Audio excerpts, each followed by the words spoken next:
চোখ রাখবো পরবর্তী খবরে। মুখ্যমন্ত্রী মমতা বন্দ্যোপাধ্যায়ের বোলপুর সফরকে ঘিরে বদলে গেল প্রাথমিক বিদ্যালয়ের সময়সূচি।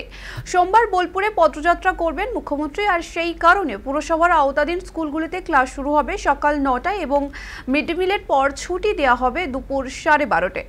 এই নির্দেশ ঘিরে শুরু হয়েছে বিতর্ক। বাম নেতৃত্বের অভিযোগ, যোগ্য প্রার্থীরা বেকার টাকায় চাকরি পেয়ে যাচ্ছেন, অনেকে এবার সেই অনিয়মের ফল ভুগছে ছাত্রছাত্রীরা। তবে শিক্ষক মহলের বক্তব্য ভিন্ন। তাদের দাবি, মুখ্যমন্ত্রীর পদযাত্রা উপলক্ষে শহরে ব্যাপক যানজট হতে পারে। সেই পরিস্থিতিতে পড়ুয়াদের নিরাপদে ঘরে ফেরার সুবিধার্থে সময়সীমা কমানো হয়েছে। এটি প্রশাসনিক সিদ্ধান্ত নাকি পড়ুয়াদের সুরক্ষা, উঠছে একাধিক প্রশ্ন।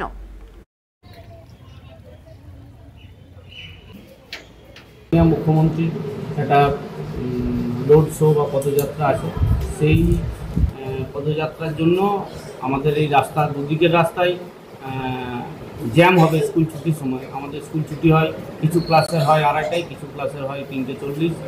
সেই ক্ষেত্রে সেই সময় বাচ্চারা সুষ্ঠুভাবে হয়তো যেতে পারবে না, সেই আশঙ্কা বা সেই থেকে ঊর্ধ্বতন কর্তৃপক্ষ অনুরোধ করেছিলেন বোলপুর মিউনিসিপ্যালিটির যে সমস্ত স্কুলগুলো রয়েছে, যে সমস্ত স্কুলে এই রোড জ্যামের শিকার হবে হয়তো, সেই কথা ভেবে অনুরোধ করেছিলেন এবং সেই অনুরোধ মেনে আমরা আজকে সকাল 9টা থেকে স্কুল শুরু করেছি। মিড ডে মিল হচ্ছে, স্কুলও হয়েছে, সবাই এসছি যাতে সুষ্ঠুভাবে বাচ্চারা পৌঁছে যেতে পারে।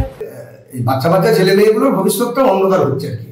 একদিকে তো দুর্নীতিতে ডুবে গেছে সরকার, যারা মাস্টারমশাই যারা যোগ্য তারা চাকরি পাচ্ছে না, যারা অযোগ্য, ঠিক আছে, যাদের সঙ্গে স্কুলের সেইভাবে কোনো সম্পর্ক ছিল না, টাকার বিনিময়ে চাকরি পেয়েছে, সেটা দেখেছেন, এটা আজকে প্রমাণিত।